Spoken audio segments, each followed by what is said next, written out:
गौर प्रेमानंदे।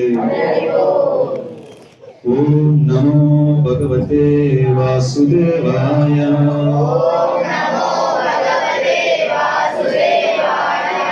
ओम नमो भगवते वासुदेवाय।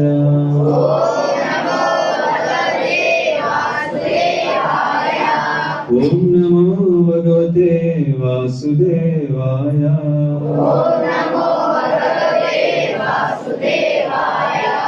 ज्ञानतिमिरन्दस्य ज्ञानाञ्जनशलाकया चक्षुरुन्मीलितं येन तस्मै श्रीगुरवे नमः। श्रीचैतन्यमनोभीष्टं स्थापितं येन भूतले स्वयं रूपा कदा मह्यं ददाति स्वपदान्तिकं।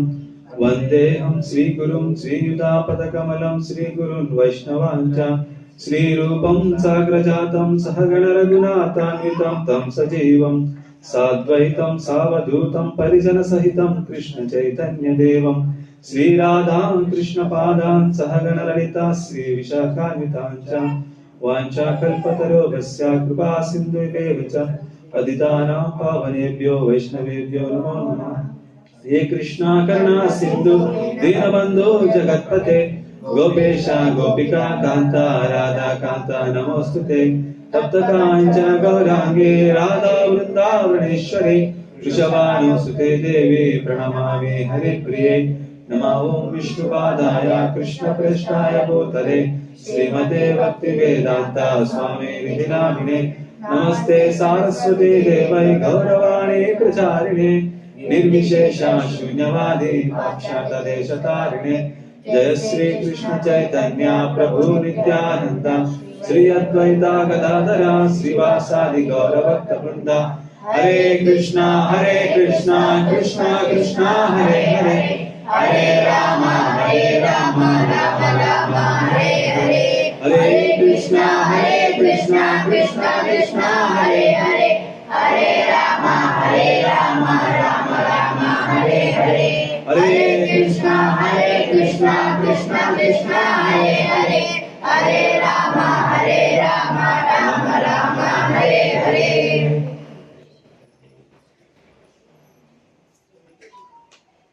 हरे कृष्ण।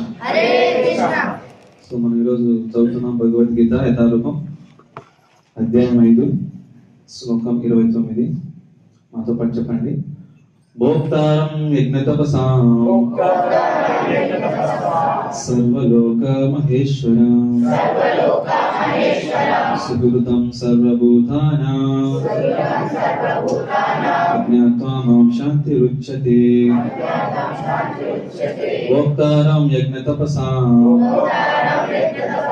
సర్వలోక మహేశ్వరం సుహృదం సర్వభూతానాం జ్ఞాత్వా మాం శాంతిరుచ్యతే. భోక్తారం యజ్ఞతపసాం సర్వలోక మహేశ్వరం సుహృదం సర్వభూతానాం జ్ఞాత్వా మాం శాంతిరుచ్యతే. భావము భాష్యం శ్రీల ప్రభుపాదుల ద్వారా. శ్రీల ప్రభుపాదికి భావం. నన్ను సమస్త యజ్ఞములకు తపస్సులకు చర్మ భోక్తగాను సకల లోకాలకు దేవతలకు పరమ ప్రభువుగాను సకల జీవులకు ఉపకారిగాను శ్రేయోభిలాషిగాను తెలుసుకొని నా సంపూర్ణ భావనలో ఉన్న వ్యక్తి భౌతిక క్లేశ వేదనల నుండి విడివడి శాంతిని పొందుతాడు. భాష్యం. మాయా పిడికిల్లో ఉన్న బద్ధ జీవులు ఈ భౌతిక జగత్తులో శాంతిని పొందడానికి ఎంతో ఆరాటపడుతుంటారు. కానీ శాంతికి సూత్రం వారికి తెలియదు. అదే భగవద్గీతలోని ఈ భాగంలో వివరించబడింది. పరమ శ్రేష్టమైన శాంతి సూత్రం కేవలం ఇదే. సమస్త మానవ కలాపాలకు శ్రీకృష్ణ భగవానుడే భోక్త. భగవంతుడే సమస్త లోకాలకు వాటిలోని దేవతలకు యజమాని కనుక మానవులు సమస్తాన్ని అతని దివ్యమైన సేవకు సమర్పించాలి.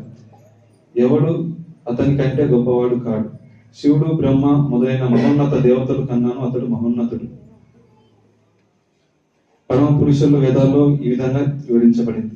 మాయా ప్రభావంలో జీవులు తాము చూసే సమస్తానికి ప్రభువులు కావడానికి ప్రయత్నిస్తున్న నిజానికి దేవదేవుని మాయకు ఆధీనులవుతారు.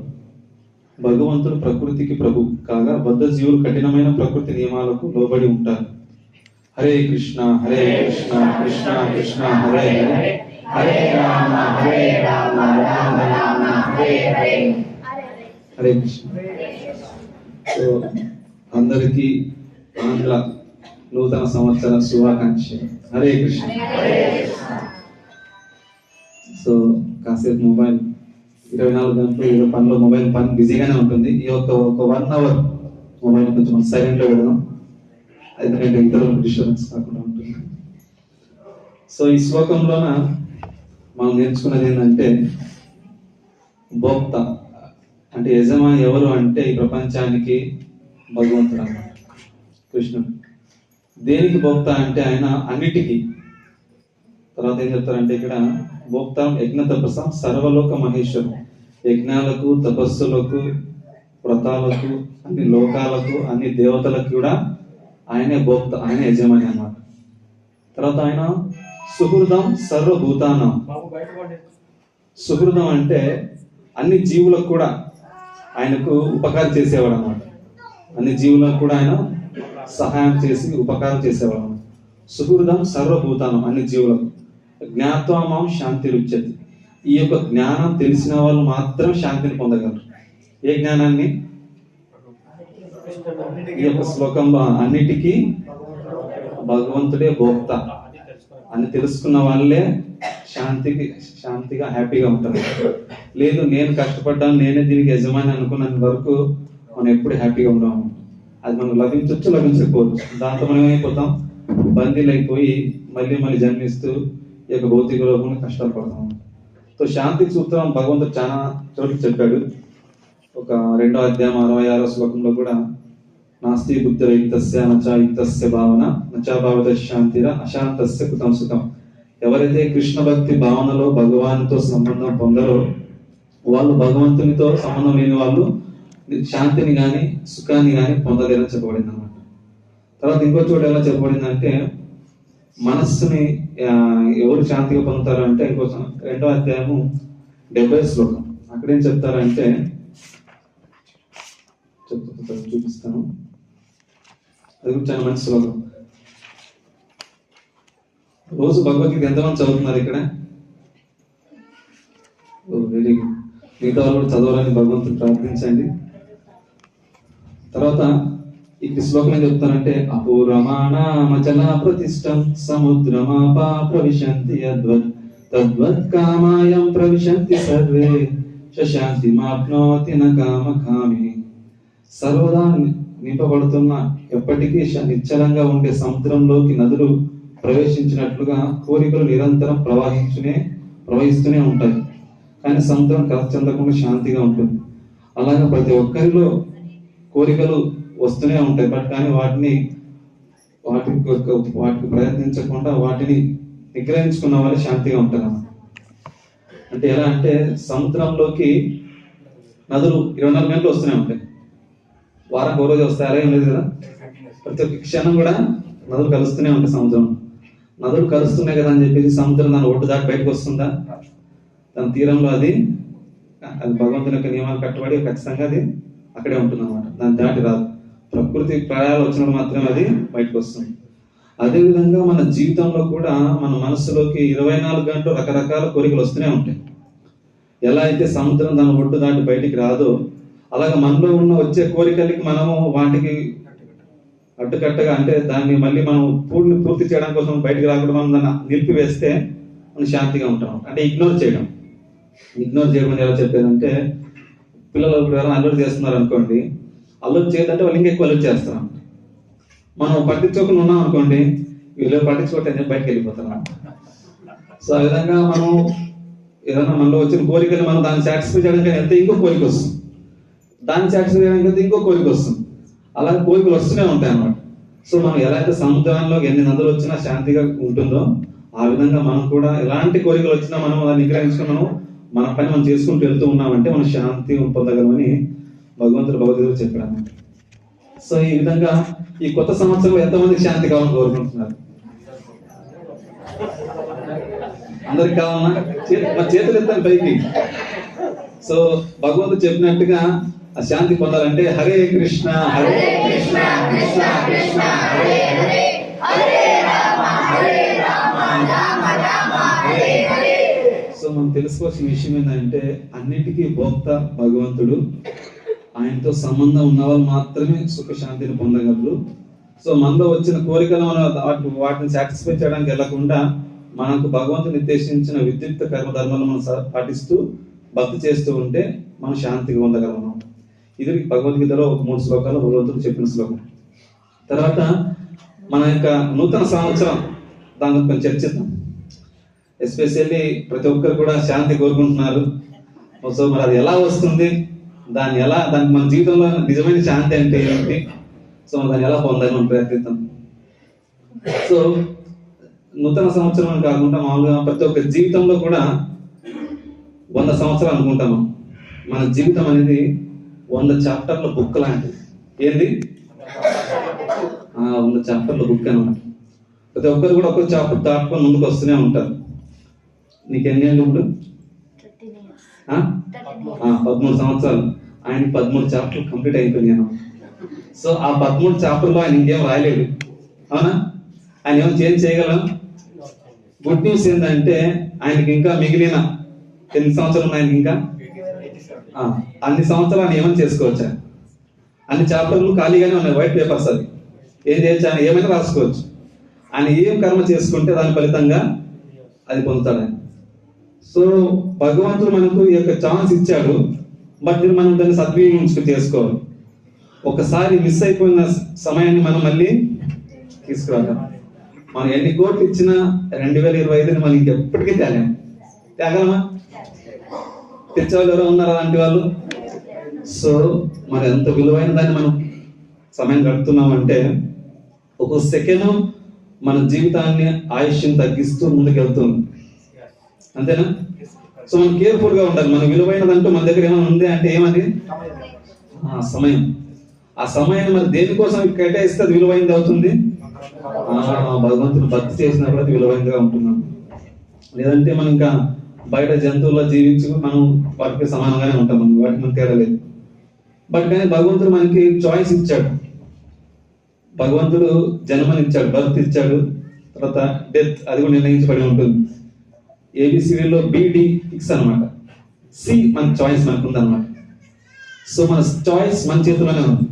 మనం ఎలా జీవించాలి, ఎలా జీవించకూడదు, అది భగవంతుడు స్వతంత్రాన్ని మనకి ఇచ్చాడన్నమాట. మీరు ఏం చేసినా భగవంతుడు మీ జీవితంలో వేరు పెట్టాడు. భగవంతుడు మీరు ఎలా కష్టపడితే దాని ఫలితం అందగా వస్తుంది అనమాట. అది భగవంతుడు వచ్చిన చాయిస్ అన్నమాట. ఎలా చెప్పాలంటే మనం ఫ్లైట్ ఎక్కుతాం. ఎంతమంది ఫ్లైట్ ఎక్కారు? ఫ్యూచర్లో అందరూ ఎక్కుతారులేండి. భగవద్ధామ ఫ్లైట్ ఎక్కుతారు అందరూ. Very good. సో ఫ్లైట్ ఎక్కేటప్పుడు ఫ్లైట్ ఎక్కడం వరకే మన బాధ్యత. ఐ మీన్ ఎక్కడ మన చేతిలో ఉందంటే మనం బుక్ చేసుకుని కూడా ఎక్కుతాం. తర్వాత దాన్ని తీసుకెళ్తున్నాను. ఇప్పుడు ఎక్కిన తర్వాత దిగేది మన చేతిలో లేదనమాట. ఒకసారి ఎక్కాము అంటే అలా దిగేది వరకు మన చేతిలో ఏం లేదు. బట్ కానీ మధ్యలోన ఆ పైన ఉన్నప్పుడు మనం ఏమైనా చేయొచ్చు.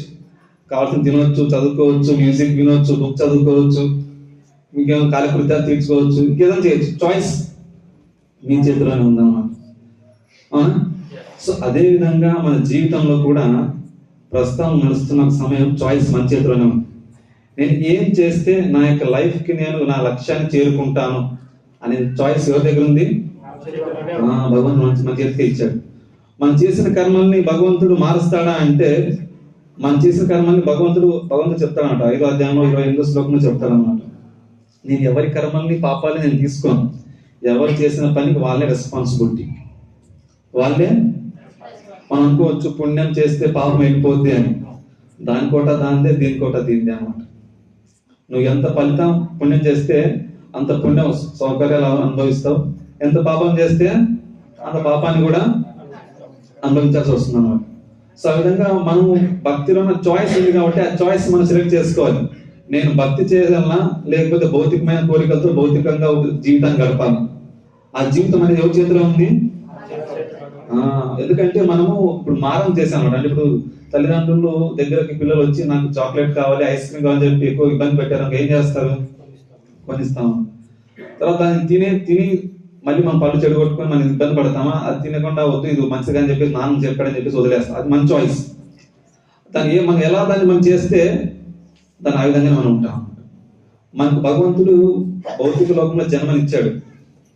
జంతువులు కూడా జన్మ తీసుకున్నాయి. అవి భూమి నడుస్తున్నాయి, మనం భూమిని నడుస్తున్నాం. బట్ మనిషి ఏంటంటే బుద్ధిగా ఆలోచించి భక్తి చేసి ఫ్లైట్ ఎక్కగలడు. జంతువులా ఆలోచించి మనం ఇక్కడే ఉండిపోగలరు. అది మన చేతిలోనే ఉంది. భక్తి బాగా చేసి భగవంతుడు గరుడ వాహనానికి పంపిస్తాడు. ఇక్కడ మన దాంట్లో మనం వెళ్ళిపోవచ్చు. లేదా మన కర్మానుసారంగా మనం ఇక్కడే వద్దు, నేను ఇక్కడే బాగుంటే నాకు మంచి ఇల్లు ఉన్నాయి, నాకు మంచి సంపద ఉంది, ఆస్తి అని చెప్పేసి మనం ఇక్కడే కూడా ఉండిపోవచ్చు. సో అందువల్ల మనకు తిరిగి రాని సమయం అంటూ ఒకటి ఉంది కదా, దాన్ని గుర్తించుకొని మనము ఖచ్చితంగా అది భగవంతుని భక్తి కోసం కేటాయించాలి. ఎందుకంటే భక్తి ఎందుకు చేయాలి అంటే భగవంతుడు చెప్తున్నారు అనమాట, భక్త్యామ అభిజానాతి యావన్ యశస్మిత తత్వత తత్వమా తత్వతో జ్ఞాత్వా విషతే కానంతరం. అంటే భగవంతుడు చెప్తున్నాడు భక్తితో మాత్రమే నేను తెలుసుకోవచ్చు అని చెప్తున్నాడు. దేంతో? భగవంతుడు ఏం చెప్పలేదు, నాకు ధ్యానిస్తే నేను తెలుసుకోవచ్చు నా గురించి, లేదంటే ఇంకేదైనా కర్మలు దానం చేయడం వల్ల ఇలాంటి చేయడం వల్ల తెలుసుకోవచ్చు అని చెప్పలేదు. భగవంతుడు 18వ అధ్యాయంలో 55వ శ్లోకంలో ఏం చెప్తున్నా అంటే భక్త్యామం అభిజానాతి యావన్ యశస్మిత తత్వత, భక్తితో మాత్రం నన్ను తెలుసుకోగలని చెప్తున్నాడు. అందుకోసం ఏం చేయాలని చెప్తున్నాను అంటే మన్మనాభవ మద్భక్త మధ్యాసి మా నమస్కృతి, నా భక్తుడగుము, నా గురించి తెలుసుకో, నాకు నమస్కరింపము, ఈ విధంగా నా యందు సంపూర్ణమై నన్ను చేరుకోగలవని చెప్తున్నాడు అన్నమాట. భక్తుడు ఎలా అవ్వాలి అంటే హరే కృష్ణ కృష్ణ కృష్ణ హరే హరే, హరే రామ రామ హరే హరే. సో ఈ విధంగా భగవంతుడి నామాన్ని జపించిన తర్వాత భక్తులు అవ్వచ్చు. సో ప్రతి ఒక్క జీవితంలో ప్రతి ఒక్క సంవత్సరం కొత్త సంవత్సరం వచ్చినసారి ప్రతి ఒక్కరు ఏమనుకుంటారంటే ఈ సంవత్సరం నేను చాలా హ్యాపీగా ఉండాలి, ఏం చేసినా అన్నీ నాకు తిరుగు లేకుండా ఉండాలి అని చెప్పేసి ఫస్ట్ రోజు గుడికి వెళ్తారు, రకరకాల పూజలు చేస్తారు. ఇంకా ఆ రోజు ఇంకా యాక్టివ్గా మంచిగా ఉండడానికి అని చెప్పేసి అన్ని గుళ్ళు తిరిగేసి వస్తారంట. బయట తిరిగి వచ్చారు అంటే ఆ ఊర్లో ఉన్న గుళ్ళని తిరిగేసి అన్నం పెట్టేసి బాగా భగవంతుని మొక్కుకొని వస్తారన్నమాట. అదేవిధంగా వాళ్ళు ఏం చేస్తారంటే చూసుకుంటారు. మన జీవితంలో మనం ఏం చేస్తామంటే చూసుకోవాలి, చెక్ చేసుకోవాలి.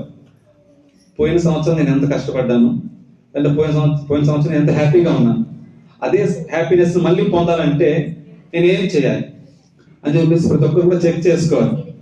ఎలా అయితే సింహం అనేది సింహావలోకనం అంటారు. సింహావలోకనం అంటే సింహం బాగా పరిగెత్తాక ఒకసారి ఎంత తిరిగి చూసుకుంటుందంట, నేను ఎంత దూరాన్ని కవర్ చేశానని. అలాగా మన జీవితంలో మనం ఎంత భక్తిలో ఎదిగామని చెప్పేసి మనం ఒక్కసారి వెనక్కి తిరిగి చూసుకోవాలన్నమాట. ఏం చేయాలి?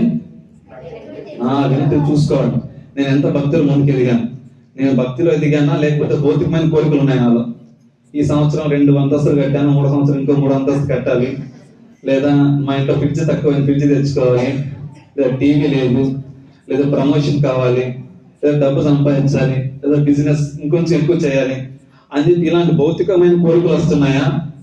లేక ఆధ్యాత్మికంగా నేను భగవంతుని నామాన్ని ఎక్కువ జపించాలి, భక్తి ఇంకా సీరియస్ గా చేయాలి, సేవ సాధన బాగా చేయాలి, భగవంతుని గురించి తెలుసుకోవడానికి జ్ఞానానికి నేను ఎంతో సమయం కష్టపడాలని చెప్పేసి మీరు ఎలా అయితే ప్రోగ్రెస్ కార్డ్ చూస్తాను పిల్లల్ని, ఎందుకు ప్రోగ్రెస్ కార్డ్ వాళ్ళు ఇస్తారు స్కూల్లో? మళ్ళీ నెక్స్ట్ టైం మళ్ళీ ఇంకా మార్క్స్ పెంచుకోవడానికి, ఆ యొక్క స్టేటస్ తెలుసుకోవడానికి. అదే విధంగా మనం కూడా మన జీవితంలోన ఇట్లా చెక్ చేసుకోవాలన్నమాట, నేను ఎంతవరకు ఎదుగుతున్నానని చెప్పేసి. ఇలాగా సింహావలోకనం అంటారు. తర్వాత ఇంకోటి బృహంగావలోకనం. బృహంగావలోకనం అంటే పక్షిలాగా చూడడం. పక్షి పైన ఎలా చూస్తుంది, మొత్తం గమనిస్తున్నాడు ఎక్కడ ఏమున్నాయని. ఆ విధంగా మనం పైన గమనించాలి. ఒక ఓవర్వ్యూ వేసేసి పోయిన సంవత్సరం నేను ఎక్కడ ఎలా కష్టపడ్డాను, ఎంత ఆనందంగా ఉన్నాను, ఎంత కష్టపడ్డాను, దాని నుంచి ఎలా బయటకు రాగలిగాను, సో ఈ సంవత్సరం నేను దీన్ని ఇంకా ముందుకు ఎదగడానికి నేనేం చేయాలి అని చెప్పేసి ఇలాగా ప్రతి ఒక్కరు కూడా చెక్ చేసుకోవాలన్నమాట. అందులో భక్తి వినోద్ ఠాకూర్ల వారు, అంటే ఇక్కడ చూస్తే మీకు ఫోటోలో చిన్నగా చివరి నుంచి 4 ఆయన. సో భక్తి వినోద్ ఠాకూర్ల వారు ఆయన ఒక గృహస్థ, ఆయన చెప్పేవారు అన్నమాట, ఏకాదశి అనేది భక్తి జనని. ఏది? భక్తికి జనని. ఎవరు? ఏకాదశి రోజు మనం వ్రతాన్ని పాటించడం వల్ల భగవంతుని ప్రసన్నం చేయగలం. అప్పుడు భగవంతుడు మనకి భక్తిని ప్రసాదిస్తాము. ఏకాదశి భక్తిని జన్మ తీసుకోవడానికి ఏకాదశి లాంటి వ్రతాలు మనకు ఉపయోగపడతాయి అన్నమాట. శ్రీకృష్ణ జన్మాష్టమి, తర్వాత ఏకాదశి, తర్వాత భగవంతుని యొక్క భక్తుల యొక్క ఆవిర్భావ దినోత్సవాలు, తిరోభావ దినోత్సవాలు, వాటిని మనం స్మరిస్తూ వాళ్ళు చేసిన పనుల్ని మనం గమనిస్తూ వాటిలో వాళ్ళు చెప్పిన అడుగు జాడలో మనం నడవడం వల్ల మనలో ఉన్న భక్తిని జాగృతం అవుతుంది. మనలో ఉన్న భక్తి జాగృతం అవడం అంటే మనలో ఉంది ఆల్రెడీ, అది తుప్పు పట్టిపోయింది అనమాట. మనం ఏం చేయాలి? తుప్పు పట్టిపోయినప్పుడు ఏం చేస్తాం? అది తుప్పుని ఏం చేస్తాం? దొరుకుతాం అనమాట. అప్పుడు ఎలాంటి అయస్కాంతానికి అంటుకోదు. అది అయస్కాంత శక్తి ఉన్నా ఆ తుప్పు ఉండడం వల్ల ఏమైపోతుంది? అయస్కాంతం టచ్ అవ్వదు అనమాట దానికి. సో ఒకవేళ కట్టెలు ఉన్నాయనుకోండి, కట్టెలు తడిసిపోయి ఉన్నాయి, మంతా అవి. సో మనం కష్టపడదాం, కిరోసిన్ పోసి పెట్రోల్ పోసి ఏం చేస్తాం? మన దాంట్లో తడని తీసేసి వెలిగిస్తాం. ఆ విధంగా మనలో ఉన్న భక్తి ఇప్పుడు నిద్రపోతూ ఉందన్నమాట. మనం దాన్ని జాగృతం చేయాలి. ఒక మనిషిని లేపాలంటే ఏం చేయాలి? తట్టి లేపినా ఆయన పట్టించుకోవడం అనమాట. అలా పుట్టినా లేడు అనమాట. ఏం చేస్తారంటే స్కూల్కి వెళ్ళే పిల్లోడికి స్కూల్ టైం అయిపోయింది వెళ్ళిపోవాలని చెప్పి గట్టి సౌండ్ చేసామని వెళ్ళిపోతాడు. డ్యూటీ చేసే ఆయనకి టైం అయిపోయింది, 9 అయిపోయింది, ఇంకా లేదంటే భయం వెళ్ళిపోతాడు. అంటే సౌండ్ వల్ల వెళ్ళిపోతారు, బైక్లో నిద్ర లేస్తారు. అంతేనా? మీరు ఎన్ని తట్టినా లేడు, ఇంకొక తిరిగిలో పడుకుంటాడు. అంతేగాని సౌండ్ అనేది జాగృతం చేస్తున్నాడు ఎవరైనా సరే. అందుకే ఈ యొక్క ఆధ్యాత్మిక జీవితంలో మన యొక్క భక్తిని జాగృతం చేసేది ఏంటి అంటే ఈ యొక్క ఆధ్యాత్మిక ట్రాన్సిడెంటల్ దివ్యధ్వని. హరే కృష్ణ హరే కృష్ణ కృష్ణ కృష్ణ హరే హరే, హరే రామ హరే రామ రామ రామ హరే హరే. ఈ యొక్క దివ్యధ్వని ద్వారా మనం జాగృతం అవుతాం. ఇలా జాగృతం అయిన తర్వాత మనం చెక్ చేయాలి మన భక్తిని ఎంత ముందుకు వెళ్తున్నాం. ఎలా అయితే మనం ఏదైనా ఇప్పుడు ఇక్కడి నుంచి అనంతపురం వెళ్తున్నాం అనుకోండి, మనం చూస్తూ ఉంటాం నెంబర్ బోర్డు, ఎన్ని కిలోమీటర్లు వచ్చాం, ఎన్ని కిలోమీటర్లు వెళ్ళాలని చెప్పేసి. ఎందుకు చూస్తాం? మనకు చూస్తాం ఇంకో దగ్గరికి వచ్చేసాం. అదే విధంగా భక్తిలో కూడా మనం చెక్ చేసుకోవాలి. అంటే నేను కృష్ణుడు మార్నింగ్ లేయగానే నాకు కృష్ణుడు గుర్తొస్తున్నాడా, లేదా ఇంట్లో పనులు గుర్తొస్తున్నాయా, లేదా ఇంట్లో వాళ్ళు గుర్తొస్తున్నారా, ఇంకెవరు గుర్తొస్తున్నారు, లేదా కృష్ణుడి గురించి వినాలనిపిస్తుందా, లేక నాకు సినిమా పాటలు వినాలనిపిస్తుందా, లేదంటే బయట తినాలనిపిస్తుందా, మనం చెక్ చేసుకోవాలి. ఇది మనం చెకింగ్ చేసుకోవడం వల్ల మనం ఏ స్టేజ్ లో ఉన్నా మనకి తెలుస్తుంది అన్నమాట. నేను భక్తిలో ఎదిగానా లేదా అని చెప్పేసి వేరే వాళ్ళని అడిగే అవసరం లేదు. ఎలా అంటే కడుపు తింటున్నప్పుడు నా కడుపు నిండిందా అని చెప్పి వేరే వాళ్ళు అడుగుతాం. మనకు తెలిసిపోతుంది మనం ఎంత తిన్నామో, మన కడుపు ఎంత నిండింది అనేది. అదే విధంగా మన భక్తిలో కూడా ఎంత ఎదిగామని మనకి ఎలా తెలుస్తుంది అంటే భగవంతుని పట్ల మనకి ఎంత ప్రేమాభిమానాలు ఉన్నాయని చెప్పి మనం గమనించడం ద్వారా ఆటోమేటిక్ మనమే తెలుసుకోవచ్చు అన్నమాట. సో భక్తులు ఎలా చెక్ చేసుకోవాలంటే ఈ విధంగా చెక్ చేసుకోవాలి. దానికి రూప గోస్వామి వారు ఒక బుక్ రాశారన్నమాట. ఏం బుక్ అంటే ఉపదేశామృతం. ఏం బుక్? ఉపదేశామృతం బుక్. ఈ ఉపదేశామృతం బుక్ అనేది మన బుక్స్ లో దొరుకుతుంది. ప్రభుపాదుల వారు దానికి తెలుగులో అనువాదం రాశారు, ఇంగ్లీష్ లో, తర్వాత తెలుగులో అనువాదం ఉందన్నమాట. దాంట్లోన చిన్న బుక్కే, చూడడానికి 11 శ్లోకాలే ఉంటాయి. ఆ 11 శ్లోకాల పుస్తకాన్ని మన జీవితంలో అప్లై చేసామంటే, దాన్ని తీసుకొచ్చామంటే మనం కృష్ణుని చేరేంత వరకు తీసుకెళ్ళిపోతున్నాం.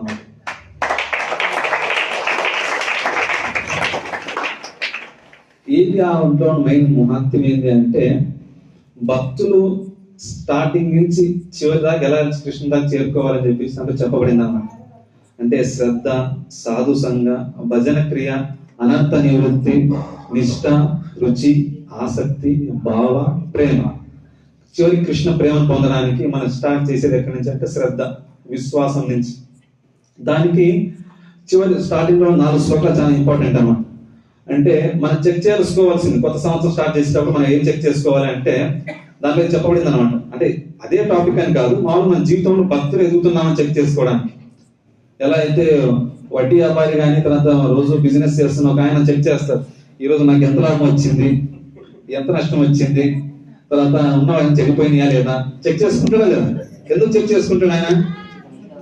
దాన్ని మళ్ళీ ఎలా ప్రాఫిట్ పొందాలని చెప్పే కదా. అదే విధంగా మనం కూడా ఈ యొక్క భౌతిక లోకంలోన ఎన్నో జన్మలు ఎత్తుకుంటూ వచ్చాం. ఇంకెన్ని జన్మలు ఎత్తాను ఇప్పుడు దాకా, మళ్ళీ ఇప్పుడు ఇంక జన్మలు ఎత్తకుండా నేను కృష్ణుని చేరుకోవాలంటే ఇంకేం చేయాలని చెప్పి మనం కూడా చెక్ చేసుకోవాలి. దానికి ఏం తోడ్పడతాయి అంటే ఈ యొక్క సాధువుల యొక్క శాస్త్రాలు మనకు తోడ్పడతాయి అన్నమాట, రచించిన శాస్త్రాలు. దాంట్లో మొదటి శ్లోకం ఏం చెప్తున్నారంటే వాచో వేగ మనస క్రోధ వేగం, జిహ్వా వేగ ముదరోపస్థ వేగం, ఏతాన్ వేగానియో విషహేతు ధీర, సర్వమభిమా కృత వింశ శిష్యత్. అంటే వాచోవేగం అంటే నోటిని మనం ఎంతవరకు కంట్రోల్ చేసుకున్నాం. ఓన్లీ బెగ్గ అంటూ కప్పలాగా అరుస్తూ మన టైం వృధా చేస్తున్నామా? బెగ్గమంటాం అంటే కప్ప అనేది పామును పిలుస్తుంది అనమాట. నేను ఇక్కడున్నాను రా తిను అని చెప్పేసి బెక్క నడుస్తూనే ఉంటున్నాను. పాముకి ఎక్కడుందో పాముకి కనపడదు అనమాట, అది కప్ప ఎక్కడుందో. కానీ సౌండ్ చూసి ఏమైపోద్ది, అటు వెళ్ళిపోతాం. ఆ విధంగా మనం కూడా ఏం చేస్తున్నాం అంటే సమయాన్ని పట్టించుకోమన్నమాట. ఊకే మనం కాల సమయాలతో వృధా చేస్తాం. ఏదో భౌతికమైన రాజకీయ విషయాలు మాట్లాడటము, లేదా సినిమా విషయాలు మాట్లాడటము, లేదంటే ఇంకేదో స్పోర్ట్స్ గురించి మాట్లాడటము. ఇలా మాట్లాడటం వల్ల ఏమైపోతుంది, మృత్యు అనే ఒక మనకి దగ్గరికి వస్తూనే ఉంటుంది. పాము సమయాన్ని మనం ఎంత వృధా చేస్తూ ఉంటే మృత్యు మన దగ్గరగా అవుతూ ఉంటుంది అన్నమాట. మనం గమనించాలి, నేను ఎంత సమయాన్ని వృధా వేస్ట్ చేస్తున్నాను నా నోటి ద్వారా. మనం గమనించాలి, ప్రతి సంవత్సరం చెక్ చేసుకోవాల్సి. ఇది యాక్చువల్లీ భక్తి వినోద్ ఠాకూర్ ఏం చెప్తారంటే ఏకాదశి రోజు చెక్ చేసుకోమని చెప్తారు. ఏకాదశి అనేది భగవంతుని ప్రియమైన రోజు. మనం ఆ రోజు మనం ఖచ్చితంగా చెక్ చేసుకోవాలి, నేను ఎంతవరకు భక్తిలో ముందుకు ఎదుగుతున్నానని చెప్పేసి. మన సంవత్సరానికి ఒకసారి చూసుకోవడం కాదు, ప్రతి ఏకాదశి రోజు కూడా చెక్ చేసుకోవాలి. ఇలాగ వాచోవేగం అంటే నేను యొక్క నోటి యొక్క దురదను ఎలా తగ్గించుకుంటున్నాను, ఏదో మాట్లాడుతూ టైం వేస్ట్ చేస్తున్నానా, లేకపోతే కృష్ణు గురించి స్మరిస్తున్నా లేదా మనం చెక్ చేసుకోవాలి. తర్వాత వాచోవేగం మనస క్రోధ వేగం అంటే మనస్సుని ఏ విధంగా దేని మీద లగ్నం చేస్తున్నా.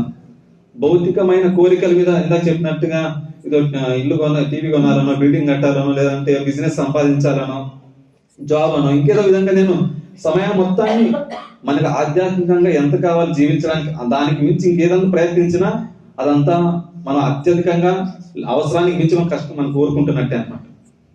సో మన మనసుని ఎక్కడ మనం లగ్నం చేస్తున్నామని గమనించాలి. తర్వాత వాచోవేగం, మనస్సు వేగం, క్రోధ వేగం. మన జీవితంలో క్రోధాన్ని నేను ఎంత కంట్రోల్ చేయగలిగాను, ఇది మనం చెక్ చేసుకోవాలి. అంతేనా? మన క్రోధాన్ని కంట్రోల్ చేయకుండా మనం ఇంకెన్నో ఇది ఆశించిన ఏం లాభం చెప్పండి. మన క్రోధాన్ని మన ఇంట్లో వాళ్ళని చూపిస్తాం, లేదా బయట వాళ్ళని చూపిస్తాం. క్రోధం అనేది నిప్పు లాంటిది అనమాట. ఏంటది? నిప్పు లాంటిది. ఒక నిప్పుని పట్టుకొని ఇంకోటి మీరు ఇసిరాము అంటే ఫస్ట్ ఎవరి చేయి కాలుతుంది? మన చేయి కాలుతుంది. సో అందువల్ల మనము క్రోధం అనే దాన్ని మనం నిప్పు లాంటిది కాబట్టి మనం కంట్రోల్ గా ఉండాలన్నమాట. ఆటోమేటిక్ గా మనం ఎదుటి వాళ్ళని మనం కంట్రోల్ చేయవచ్చు. ఎలా అంటే వాళ్ళు ఎంత క్రోధంగా ఉన్నా సరే మన స్మైల్ ఇచ్చి మనం యాక్సెప్ట్ చేసామంటే అక్కడికి అక్కడ ముగిసిపోతుంది. తర్వాత మళ్ళీ డిస్కస్ చేసిన తర్వాత దాని గురించి మనం లేదు ఆయన క్రోధంగా ఉన్నాడు, నేను అవుతానని చెప్పేసి నువ్వు బాగా రాయలసీమ విసిరామనుకోండి, నేను రాయలసీమలో పుట్టానని చెప్పేసి ఏమైపోతుంది, అది ఇంకో చిన్న గొడవ పెద్ద అయిపోతాను. సో నా జీవితంలో నేను ఎలా క్రోధాన్ని కంట్రోల్ చేసుకుంటున్నాను.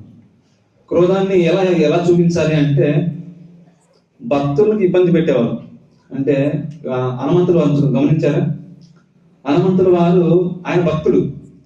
సీతమ్మకి ఇబ్బంది పెట్టిన రావణాసురుని వెళ్ళి రంగని కాల్చి వచ్చాడన్నమాట. చూసారా అంటే ఆయన కాల్చి వచ్చేసాడు అన్నమాట.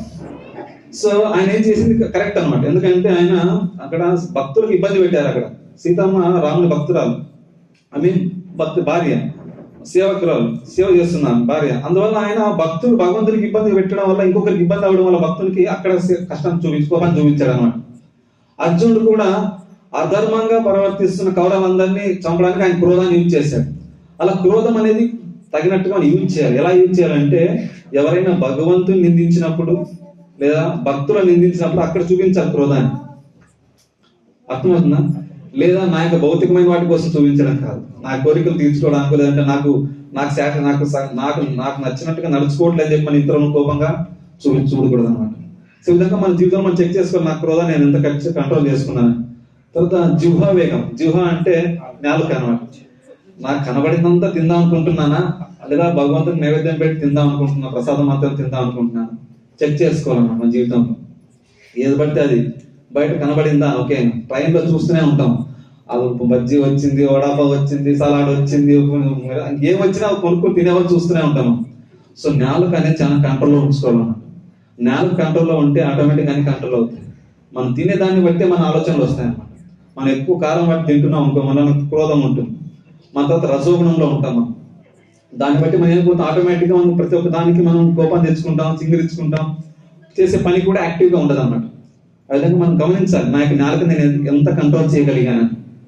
తర్వాత ఉదరవేగం. ఉదరవేగం అంటే కడుపు అన్నమాట.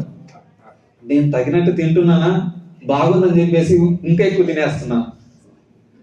ఎక్కువ తిన్నా సమస్య, తక్కువ తిన్నా సమస్య. సో ఎక్కువ తింటేమో రోగాలు, తక్కువ తిన్న రోగాలే అన్నమాట. సో మనం గమనించాలి, అంతకు మించి ఎక్కువ ప్రయత్నిస్తున్నానని. సో ఇవన్నీ ఏంటంటే ఇంద్రియాలు, మనలో శరీరంలో ఉన్న ఇంద్రియాలను మనం నియంత్రించినప్పుడే మనం భక్తిని బాగా చేయగలుగుతాం. భగవద్గీతలో ఒక శ్లోకం ఉందన్నమాట, 6వ అధ్యాయంలో 17వ శ్లోకం. ఏం చెప్తాడంటే భగవంతుడు భక్తి చేయడానికి ఎలా ఉండాలంటే, యుక్తాహార విహారస్య యుక్త స్వప్నోబోధస్య యోగో బోధితుక చెప్తున్నారు చూడండి. యుక్తాహార విహారస్య యుక్త చేష్టస్య కర్మసు యుక్త స్వప్నోబోధస్య యోగో బోధి దుఃఖ. ఆహారము, నిద్ర, విహారము, పనులు, అలవాట్లు క్రమపరిచిన వారు మాత్రమే యోగ సాధన ద్వారా సమస్త భౌతిక క్లేశాలను తగ్గించుకోగలుగుతారు. చూడండి చెప్తున్నారు ఇక్కడ భగవంతుడు అన్ని చెప్పాడండి. ఈ విషయం లేదంటే ఇప్పుడు చూడండి, ఈ టాపిక్ క్వశ్చన్ ఏం చెప్తున్నారు చూడండి. ఆహారము, నిద్ర, విహారము, పనులు, అలవాట్లను క్రమపరిచిన వారు మాత్రమే భక్తి యోగాన్ని చేయగలడానికి యోగ్యులు. ఈ యొక్క భౌతిక కష్టాల నుంచి బయటపడగలుగుతారు. మనకి అంత నుంచి అంత తినడం, శరీరానికి దానికంటే ఎక్కువ నిద్ర తీసుకోవడం, అది కూడా మనం మంచిది కాదు. మనం భక్తి చేయలేమండి, భగవంతుడు చెప్తున్నాడు ఇక్కడ. అందువల్ల మనం ప్రతిదీ కూడా మనం గమనించాలి మన జీవితంలో.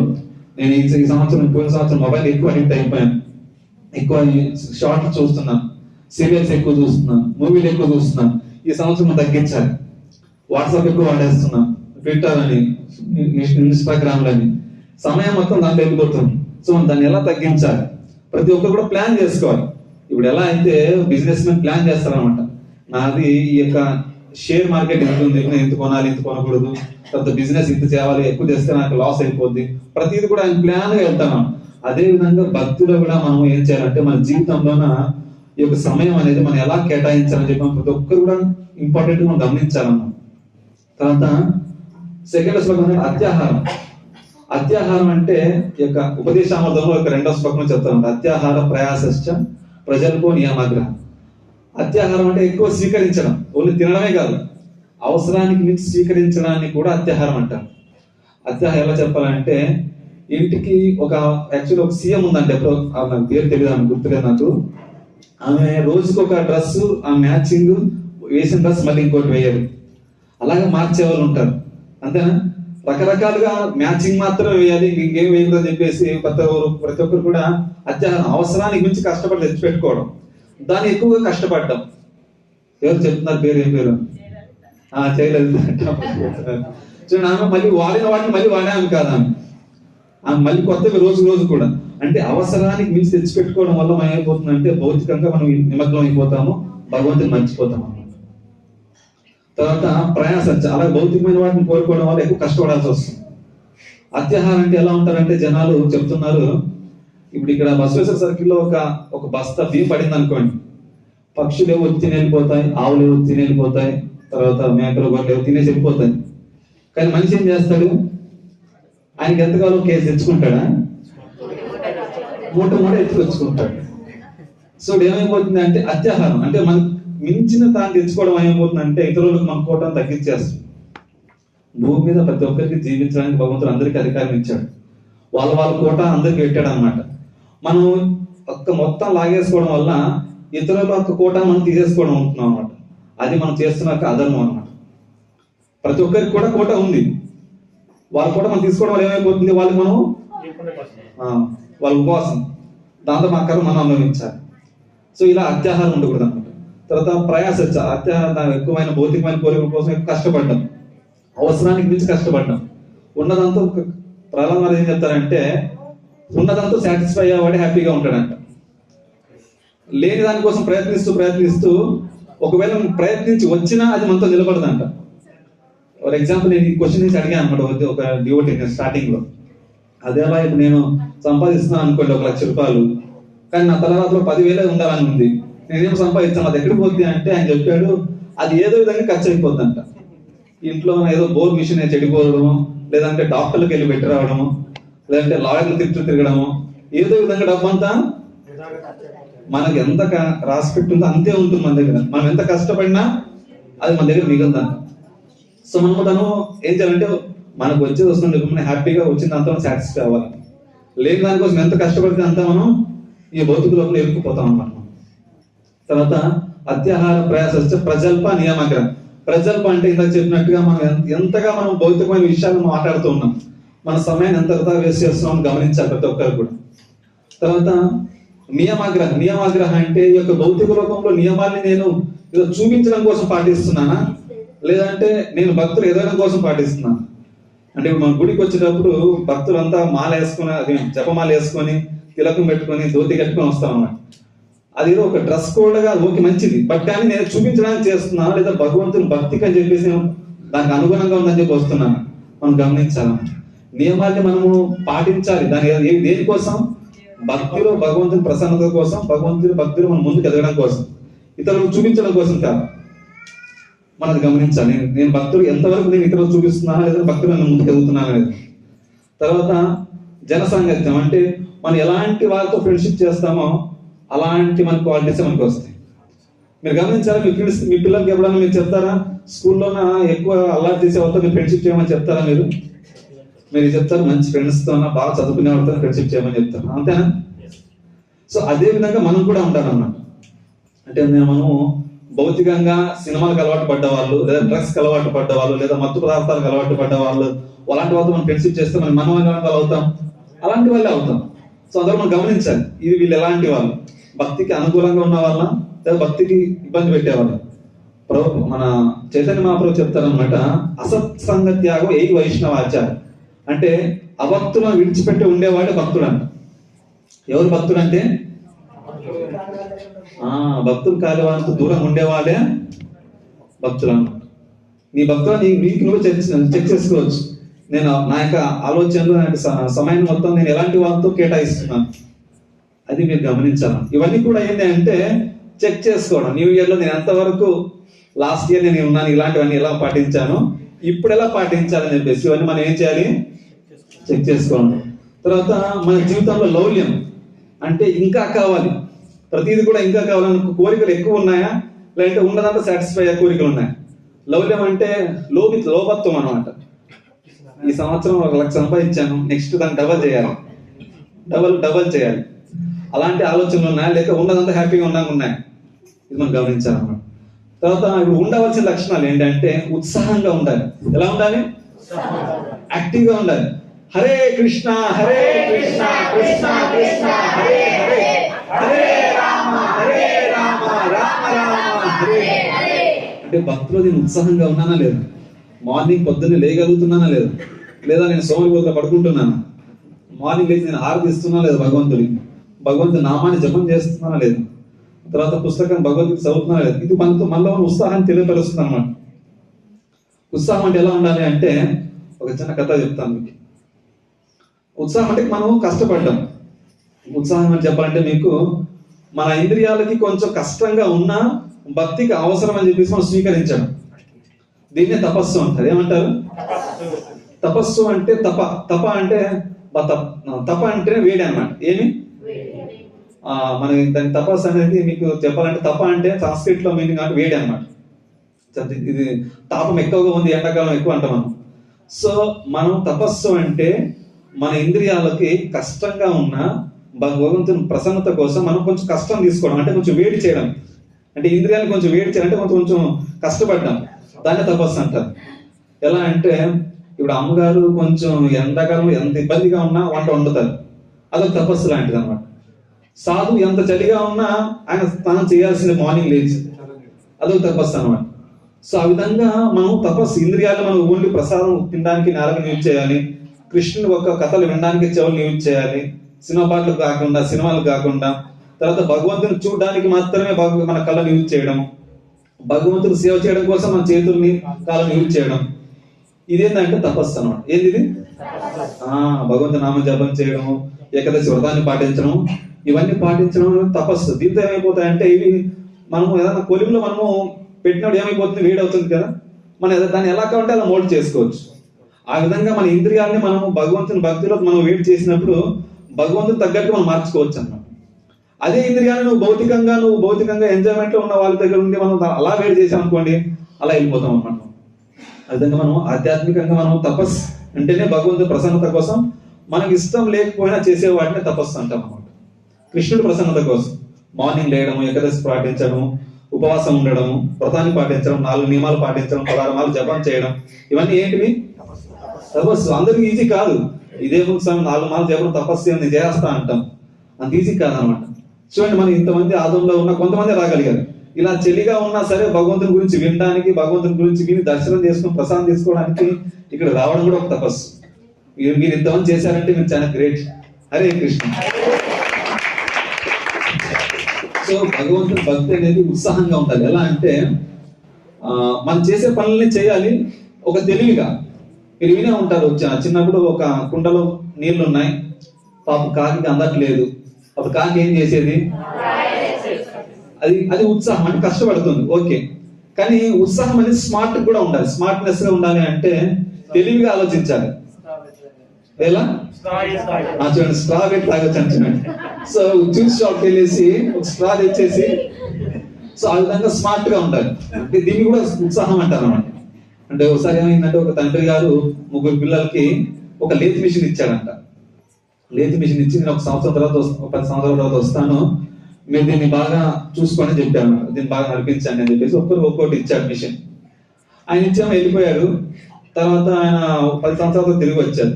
ఆ మొదటి ఆయన ఏమో చూస్తేనేమో ఆ లేత్ మిషన్ యాసిటీస్ గలా ఉంది, ఆ రోజు వాడుకుంటున్నాడు. దాని ద్వారా మిషన్ తర్వాత చేసిన తర్వాత ఏదో డబ్బు సంపాదించుకుంటున్నాడు, తింటున్నాడు, ఉంటున్నాడు, హ్యాపీగా ఉన్నాడు. రెండో ఆయన అదే మిషన్ తీసుకొని సంపాదించి ఒక 10 మిషన్లు కొన్నాడు. ఆయన కొనేసి ఆయన పూర్తిగా దాన్ని నాన్న చూపిస్తున్నాడంట. చూసి హ్యాపీ అయ్యాడు, ఓకే నువ్వు బాగా చేస్తున్నావు, బాగా సంపాదిస్తున్నావు, బాగా చేసుకున్నావని. మూడో ఆయన దగ్గరికి వెళ్తే ఆయన దగ్గర ఏం లేదంట, ల్యాప్టాప్ ఉందంట. ల్యాప్టాప్ ఓపెన్ చేసి, నాన్న చూడండి ఏం ఎక్కడికి పోయింది అంటే, చూడన్నా అని చెప్పి ఓపెన్ చేసి, చూడు ఇక్కడ ఆదంలో ఒకటి ఉంది, గుంటకల్లో ఒక షాప్ ఉంది, తిరుపతిలో ఒక షాప్ ఉంది మంది అని చెప్పేసి ఇలాంటి డెఫినేషన్ షాప్ చూపించారంట. ఇప్పుడు దీంట్లో ఉన్న స్మార్ట్ ఎవరు? లాస్ట్. ఆ విధంగా ప్రభుపాదుల వారు కూడా వాళ్ళ గురువు గారు భక్తి చేసి ప్రసన్నం చేసి భగవంతుడు ప్రచారం చేయమని చెప్పారు అనమాట. ఆయన ఏం చేశారు? ఆదంలో ఒకటి ఓపెన్ చేశారు, తిరుపతిలో ఒకటి ఓపెన్ చేశారు, అమెరికాలో ఒకటి ఓపెన్ చేశారు. ఇలాగా ప్రపంచం మొత్తంగా ఇస్కాన్ స్థాపించారనమాట. అంటే భక్తిలో ఉన్న ఉత్సాహం ఉన్నప్పుడే మనం సక్సెస్ సాధించగలుగుతాం. ఉత్సాహం లేదనుకోండి, ఎప్పుడు డల్గా ఉన్నాం అనుకోండి, మనం భక్తి చేస్తూ ఉన్నాం, మనం యాక్టివ్గా ఉండలేం. నిశ్చయంగా ఉండాలి. ఎలా ఉండాలి? నిశ్చయంగా ఉండాలి. అంటే ఎలా అంటే, మీరు వినే ఉంటారు, శబరి వీరి గురించి విన్నారు కదా, రామాయణంలో వస్తుంది. ఆమె కూడా చిన్నప్పుడు వాళ్ళ గురువు గారు ఆమెకు ఆశీర్వదించారు, నీ సేవకు నేను ప్రసన్నము, తర్వాత నువ్వు రాముని ఖచ్చితంగా దర్శనం ఇస్తాను నీకు భగవంతుడు అని చెప్పేసి. అది ఎప్పుడు ఇస్తాడో చెప్పలేదు ఆయన, బట్ వస్తాడు, నువ్వు ఇక్కడే ఉండని చెప్పాడు, వెళ్ళాడనమాట. ఆమె ప్రతిరోజు కూడా ప్రతి భగవంతుని కోసం సేవ చేస్తూ, ప్రతిరోజు ఇళ్ళకి వాళ్ళను భగవంతుడు ఈరోజు వస్తాడని చెప్పేసి కూడా ప్రతిరోజు కూడా ఆమె సేవ చేస్తూ ఉండింది. అలాగా ఆమెకు 90 ఏళ్ల తర్వాత భగవంతుడు దర్శనం ఇచ్చారు. ఎన్ని సంవత్సరాల తర్వాత? సో మనం అన్ని సంవత్సరాలు మనం వెయిట్ చేయగా ఉండగలమా? బట్ కానీ మనలో నిశ్చయం ఉండాలి. ఏముండాలి? భగవంతుడు ఖచ్చితంగా మనం కాపాడుతాడు, భగవంతు దర్శనం మనకు ఖచ్చితంగా దొరుకుతుందని నిశ్చయం ఉండాలి. భక్తిలో ఉత్సాహం ఉండాలి, నిశ్చయం కూడా ఉండాలి. తర్వాత మీరు వినే ఉంటారు సంపాతి గురించి. ఎంతమంది విన్నారు సంపాతి గురించి? సంపాతి ఎవరు చెప్పండి? జటాయు వాళ్ళ కజిన్ బ్రదర్. సో అక్కడ ఏమవుతుందంటే, జటాయు సంపాతి ఇద్దరు సూర్యుని దగ్గరికి వెళ్తూ ఉంటారు అనమాట. వెళ్తూ ఉంటే అనుకోకుండా జటాయుకి రెక్కలు కొంచెం వేడి అవుతూ ఉంటుంది అనమాట. ఆయన కాపాడడానికి ఏమో సంపాతి ఇంకొంచెం పైకి వెళ్ళిపోతుంది. అప్పుడు ఏమైపోతుంది అంటే, సంపాతికి 2 రెక్కలు కాలిపోతాయి అనమాట. అది కింద పడిపోతుంది. దాని తిండి, పక్షికి రెక్కలు ఉంటేనే తిండి సంపాదించుకోగలదు, అవునా? సో అదేమో పాపం ఇబ్బంది పడుతుంది. అప్పుడు దానికి ఏం చేయాలో అర్థం కాలేదు.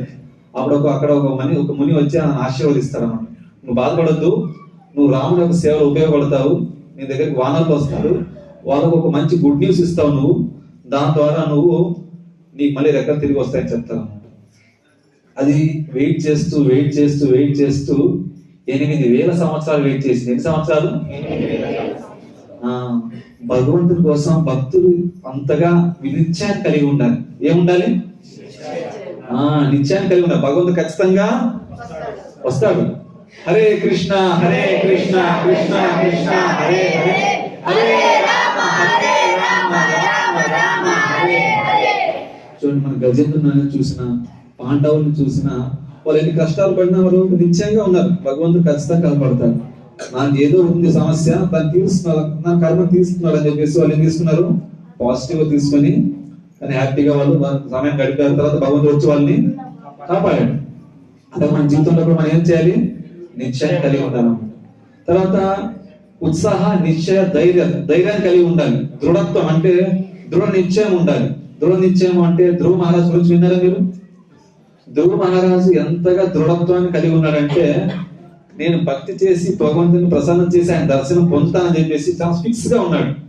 ఆయన భక్తికి భగవంతుడు మెచ్చి 6 months లో నా దర్శనం ఇచ్చాడు. ఎన్ని సంవత్సరాలు, ఎన్ని నెలలు చూడండి.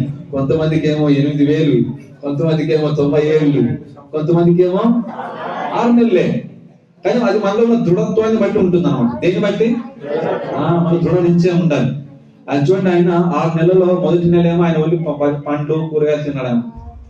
అది కూడా 3 రోజులకు ఒకసారి ఫస్ట్. తర్వాత నిదానంగా దాన్ని 6 రోజులకు ఒకసారి సెకండ్ నెలలో ఎండిపోయిన ఆకుల్ని గడ్డిని తింటున్నాడు ఆయన. తర్వాత 3వ నెలలో, తర్వాత 9 రోజులకు ఒకసారి ఏం చేశాడంటే ఓన్లీ నీళ్లు తాగడం వరకు తిన్నాడు. తర్వాత 4వ నెల ఇలాగా పూర్తి ఓన్లీ గాలిని తీసుకుంటాడు అంతే, ఆయన ఏం తీసుకోవట్లేదు. ఇలాగా 6 నెలలు చేసేసరికి భగవంతుడు మొత్తం ప్రపంచమే కదిలిపోయిందంట ఆయన యొక్క తపస్సు వేడికి. కదిలిపోతే ఆయన నా భక్తుడు నేను దర్శనం ఇస్తానని చెప్పేసి భగవంతుడు వెంటనే వచ్చాడు అనమాట. అక్కడ ఆయన 5 ఏళ్ళ పిల్లాడు, చూడండి 5 ఏళ్ళ పిల్లోడు తపస్సు చేశాడు. ఆయన ఎంత దృఢత్వం చూడండి. వాళ్ళ అమ్మ చెప్పిందంట ఆయనకి, కృష్ణుడు తప్ప అంత ప్రేమ ఇంకెవరు ఇవ్వలేదు. వాళ్ళ అమ్మ ఏం చెప్తుందంటే, కృష్ణుడు నేనేమో ఒక తల్లి మాత్రమే, కృష్ణుడు నీకు 1,000,000 తల్లుల ప్రేమ ఇవ్వగలడు నీకు, నువ్వు ఆయన దగ్గరికి వెళ్ళు.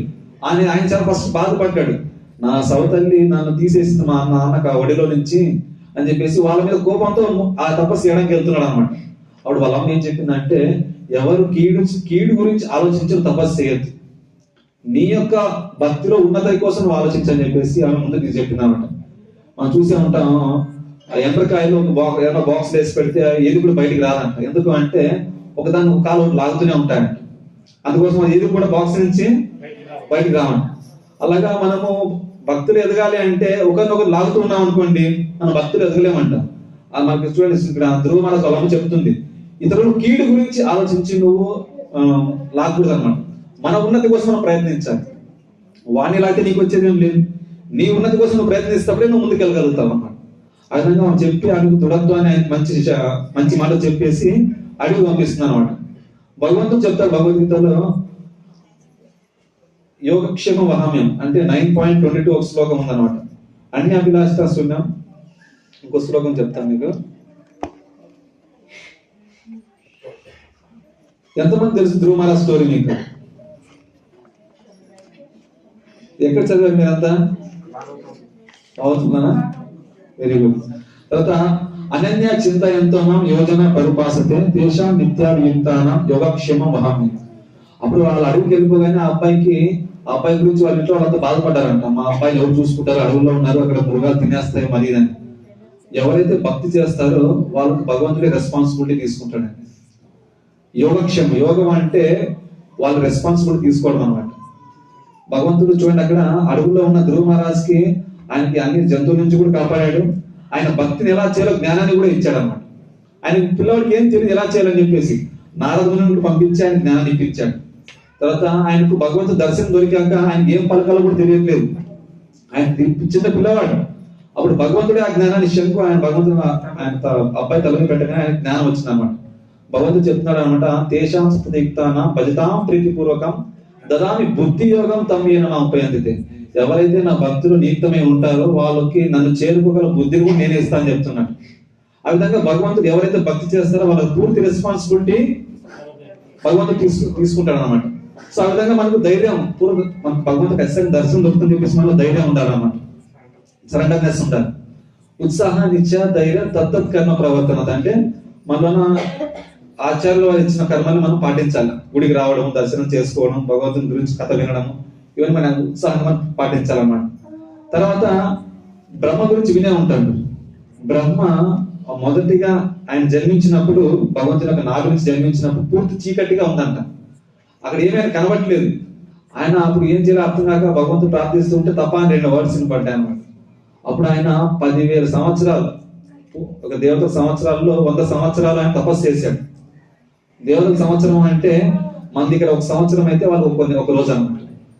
అలాంటివైనా 100 సంవత్సరాలు తపస్సు చేసిన తర్వాత భగవంతుడు దర్శనం ఇచ్చాడనమాట. భగవంతుడు దర్శనం ఇచ్చినప్పుడు ఆయన కూడా ఏం చేయాలో తెలియదు అనమాట. వెంటనే భగవంతుని గురించి ప్రార్థించాడనమాట.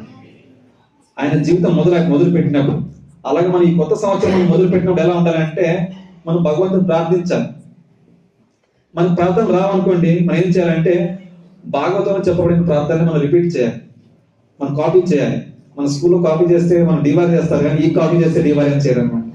ఇది మనకు స్పెషల్ కాపీ. అంటే భక్తుల యొక్క ప్రార్థన పలకడం, కుంతి మహారాణి ప్రార్థన పలకడం, గజేంద్ర మోక్షం ప్రార్థన పలకడం, మనం ఇవన్నీ నేర్చుకోవడం ద్వారా ఇవన్నీ ఏమైపోతుంటే భగవంతుని ప్రసన్నం చేయొచ్చు అన్నమాట. ఈ బ్రహ్మదేవుడు చూపిస్తున్నాడు మనకి తన జీవితాన్ని మొదలు పెట్టినప్పుడు ఎలా చేయాలని చెప్పేసి. మొదట ఏం చేశాడు? తపస్సు చేశాడు. భగవంతుని దర్శనం దొరకగానే భగవంతుని ప్రార్థించాడు. ఆయన చూపిస్తున్నాడు మన కొత్త సంవత్సరం ఎలా చేయాలని చెప్పేసి. తర్వాత భగవంతుడు ఆయన అడిగాడు, నేనేం సేవ చేయాలంటే ఆయన భగవంతుడు చెప్పాడు, ఇలా నువ్వు ప్రజోత్పత్తి చేయాలని చెప్పేసి ఆయన భగవంతుడు చెప్పాడు అన్నమాట.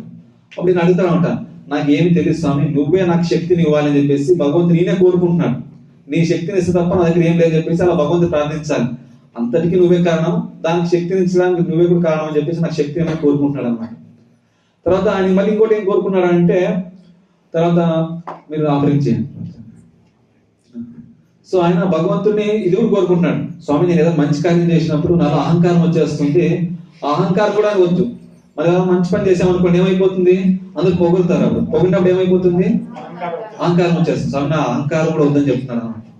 తర్వాత ఇంకేం కోరుకుంటున్నాడు అంటే, స్వామి నాకు తెలియకుండా నేను ఇలా మంచి పనులు చేస్తున్నప్పుడు నాలో అహంకారం వచ్చేస్తుంది, తర్వాత నేను మర్చిపోయే ఛాన్స్ ఉంది, నేను మర్చిపోతే నేను మళ్ళీ కష్టాల్లో పడతాను, నేను మర్చిపోకుండా నాకు స్మృతి నీవు స్వామి అని కోరుకున్నాడు. ఎవరు? బ్రహ్మదేవుడు. సో మనకు బ్రహ్మదేవుడు ఇవన్నీ చూపిస్తున్నాడు అనమాట, ఎలా సంవత్సరాన్ని మనం స్టార్ట్ చేయాలి, ఎలా చేయాలి. బ్రహ్మ ఏం చేశాడు? ఫస్ట్ భగవంతుడు ప్రసన్న కోసం తపస్సు ప్రార్థించాడు, భక్తి చేశాడు, తర్వాత ప్రార్థన చేశాడు, తర్వాత ధ్యానం. అంటే ఆయన గురించి తపస్సు చేసిన తర్వాత ఆయన యొక్క అన్నిటికీ శక్తిని కూడా ఆయన భగవంతుడే అని చెప్పేసి ఆయన అడుగుతున్నాడు, నా చేతిలో ఏం లేదు స్వామి, నువ్వే నాకు ఏది ఇస్తే నీ చేతిలోనే ఉంది, నువ్వే అన్నిటికీ కారణం అని చెప్పేసి. తర్వాత ఇంకేం అడిగాడు? ఆయనలో అహంకారం రాకుండా తీసేమని చెప్పి భగవంతుడు ప్రార్థిస్తున్నాను. మనం కూడా మన జీవితంలో మనం ఇవన్నీ చెక్ చేసుకోవాలి. తర్వాత ఇవన్నీ మనం ఈ విధంగా ప్రయత్నించాలి, ఈ విధంగా చేయడానికి, మనలో అహంకారం రాకుండా ఉండడానికి. ప్రతిరోజు కూడా మనము భక్తులు ఎదుగుతున్నామా లేదా ఎలా చెక్ చేసుకోవాలని చెప్పినట్టుగా మనకు ఎంత భగవంతుడు నామం మీద రుచి పెరిగింది. ఒక రోజు 4 మార్లు చేస్తున్నారు అనుకోండి, ఇంకొక మార్లు జపం చేయడానికి భగవంతుడు చేయడానికి కోరిక వచ్చిందా, లేకపోతే ఎప్పుడైపోతే ఈ 4 మార్లు అని చెప్పి మనం ఆలోచిస్తాం. మనం చెక్ చేసుకోవాలి. అంటే మనకు తెలిసిపోతుంది, ఇంకో 10 నిమిషాలు చేద్దామని అనిపించింది అంటే మీరు ఎదుగుతున్నట్టు భక్తులు. లేదా ఇంకో ఈ బుక్ చదువుతూ ఉంటారు, అదేమో ఫోన్ వస్తూ ఉంటుంది, మరి ఫోన్ మాట్లాడదామా బుక్ చదువుదామని చెప్పేసి, లేదా ఫోన్ తర్వాత మాట్లాడదాం చెప్పి సైలెంట్ చేసి బుక్ చదవాలనిపిస్తుందా, లేకపోతే ఫోన్ వచ్చిందని చెప్పేసి మాట్లాడుకుంటూ బయటకు వెళ్ళిపోతున్నాం. సో మనం చెక్ చేసుకోవాలన్నమాట. ఈ విధంగా ప్రతి ఒక్క జీవితంలో ప్రతి ఒక్కరికి జరుగుతున్న విషయాన్ని మనము ఏ విధంగా నేను భగవంతుతో కనెక్ట్ అవుతున్నాను, నేను భగవంతుని దూరం అవుతున్నానా లేదా భగవంతుని దగ్గర అవుతున్నాను చెప్పేసి మనం ప్రతి ఒక్కరు ఏం చేయాలి? కొత్త సంవత్సరంలో ఇవన్నీ మనం చెక్ చేసుకోవాలి. ఇవన్నీ చెప్పిన విషయాన్ని కూడా మీరు ప్రతి ఒక్కరు పాయింట్ చెప్పాలి. నేను అడుగుతాను ఒక్కొక్కరిని, ఎంతమంది గుర్తున్నాయి? ఒక పాయింట్ అని చెప్పాలి. నేను చాలా విషయాలు చెప్పాను మీకు. సో జీవితంలోన భగవంతుడిని ప్రతి ఒక్క క్షణం కూడా గుర్తు పెట్టుకోవాలి, భగవంతుని ఒక క్షణం కూడా మర్చిపోకూడదు అన్నమాట.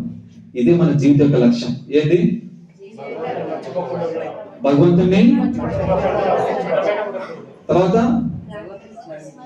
భగవంతుని ఎప్పుడు గుర్తు పెట్టుకోవాలి, భగవంతుని ఎప్పుడు కూడా మర్చిపోకూడదు. ఇది ఒక మన జీవితం యొక్క లక్ష్యం అన్నమాట. అందుకే మనం ఏం చేయాలంటే హరే కృష్ణ కృష్ణ కృష్ణ హరే హరే, హరే రామ రామ రామ హరే హరే. సో ఈ విధంగా ప్రభుపాదుల వారు మన కోసం ఎంతో కష్టపడ్డారన్నమాట. ప్రభుపాదుల వారు తెలుసు కదా మీకు, ఆయన 77 సంవత్సరంలో ఆయన వయస్సులో ఎవరి కోసం వెళ్ళాలంటే మన కోసం వెళ్ళాలి. ఎవరి కోసం? ఆయనకు అవసరం లేదు. ఆయన బృందంలో కూర్చొని ఆయన భక్తి చేసుకుంటూ జపం చేసుకుంటూ ఉండిపోవచ్చు. వాళ్ళ గురువు గారి ఆజ్ఞ అందరికి ప్రచారం చేయమని. అందుకోసం ఆయన 77 వయస్సులో మనం అయితే ఇల్లు వదిలి బయటకు కూడా రాము. వండిన దాన్ని తిని కూర్చోవడానికి మనకు కష్టంగా ఉంటుంది, నిద్ర రాదు, మనకి తిని అరగదు అని చెప్పేసి. ఆయన ఆ టైంలో ఇలాంటి ఒక పెద్ద ఇసుకని స్థాపించి వచ్చిన వాళ్ళకి ఆయనే వండి మీరు ఆలోచించండి. వండడం అంటే అంత ఈజీయా? ఎంతో మంది కష్టపడుతుంటారు. ఎన్ని రకాలు చూడండి. ఇప్పుడు ఇక్కడ మన టెంపుల్ గోపాలరావు ఉన్నాడు, ఆయన ఎంతో కష్టపడుతున్నారు, ఒక్కడే అన్ని ఎంతో వంటలు వండుతున్నారు అన్నమాట. అలాగే ప్రభుపాద వారు ఒక్కడే చాలా కష్టపడేవాడు అన్నమాట. తర్వాత ఎన్నో పుస్తకాలు ఆయన రాత్రి నిద్రలు మేలుకొని మరి రాశారు. మనం ఉన్న పుస్తకాలు తీసి అమ్మ అరటిపండు ఒలిచిపెట్టి తింటా బాబు అంటే మనం తినట్లేదు. అది మన సిచ్యువేషన్ అంట. భగవద్గీత భగవంతుడు నేను మీకోసం ఇచ్చిన ఒక గీత చదువుకోమని చెప్పి భగవంతుడు పూర్తిగా తెలుగులో అనువాదాన్ని అర్థం చేసి తీసుకోమని చెప్పినా మనం చదువుకునే అంత టైం లేదు మన దగ్గర. అంతగా మనం సమయాన్ని చెప్పాలంటే దిగజారిపోయి ఉన్నాం, అంతేనా? సో మన కోసం ఆయన 70 ఏళ్ల వయసులో పడవలో ప్రయాణం చేసి ఈ పుస్తకాలు నిద్ర లేచి రాసి ఆయన 70 సంవత్సరాల్లో తర్వాత ఒకడే వంట చేసుకుని ప్రచారం చేస్తూ ఇంటింటికి వెళ్ళి పుస్తకాలు అమ్మేసి జ్ఞానాన్ని పంచుతున్నాడు. మనం దాన్ని ఆయన రుణాన్ని మనం ఎలా తీర్చుకోవాలి చెప్పండి? తీర్చుకోగలం ఆయన రుణాన్ని? సో ఆయన రుణం తీర్చుకోవాలంటే ఈ యొక్క పుస్తకాన్ని మనం చదవాలి. అట్లీస్ట్ ఏం చేయాలి? ఎంతమంది చదువుతారు చెప్పండి ఈ రోజు నుంచి? ఎంతమంది దగ్గర ఉన్నాయి అట్లీస్ట్ ఏదైనా ఒక పుస్తకమైనా ఉంది ప్రభుపాద వారిని చెప్పడానికి? అందరి దగ్గర ఉన్న ఏదో ఒకటి తీసుకెళ్ళి చదవండి. ఎందుకంటే మన జీవితంలో ఎలా ఉండాలి ఎలా ఉండకూడదు అని చెప్పేసి పూర్తిగా జ్ఞానాన్ని ఇచ్చింది భగవద్గీతలో ఉన్న జ్ఞానాన్ని అర్థమయ్యే విధంగా ప్రభుపాద వారు మనకి ఇచ్చారన్నమాట. అందువల్ల ప్రతి ఒక్కరు కూడా ఈ జ్ఞానాన్ని చదవాలి, సరేనా? సరే, ఈరోజు చెప్పిన పాయింట్ లో ఎంతమంది ఒక పాయింట్ అయినా గుర్తుంది? ఒక 5 పాయింట్లు అడుగుతాను నేను. చెప్పండి, మీరే చెప్పండి. నేను ఎవరిని అడుగుద్దు, ఎవరు తెలుసో వాళ్ళు చెప్పండి. ఓకే ఓకే, చెక్ చేసుకోవాలి. ఇంకా మొత్తం ఇక్కడ నెక్స్ట్ ఇంకా నిరంతరం నిరంతరం భగవంతుడు స్మరిస్తూ ఉంటారు. హరే కృష్ణ హరే కృష్ణ కృష్ణ కృష్ణ హరే హరే హరే రామ హరే రామ రామ రామ హరే హరే. సో ఇంకా పాయింట్ చెప్తాను. భక్తిలో మనం ఏం కలిగి ఉండాలి? నిశ్చయాన్ని, ధైర్యాన్ని, ఉత్సాహాన్ని అన్ని కలిగి ఉండాలి. ఉత్సాహానికి ఎగ్జాంపుల్ ఎవరు? ఇందాక నేను 2 కథలు చెప్పాను, కాకి కథ ఇంకా ఆ లేతి విషయం కథ చెప్పాను, ప్రభుపాద వారి గురించి చెప్పాను. తర్వాత నిశ్చయాన్ని కలిగి ఉండడానికి ఎవరి గురించి చెప్పాను? శబరిలాగా మనం నిశ్చయాన్ని కలిగి ఉండాలి, భగవంతుడు వస్తాడని నమ్మకాన్ని. తర్వాత ధైర్యానికి దృఢ నిశ్చయానికి ధ్రువ మహారాజు. తర్వాత ముందు చెప్పిన ఇంద్రియాలు మనం ఏ విధంగా కంట్రోల్ చేసుకోవాలని చెప్పాను నేను. వాచోవేగం, క్రోధాన్ని, మనస్సుని, జిహ్వాని, ఇంకా ఉదరాన్ని. తర్వాత అత్యాహారం, ప్రయాసం,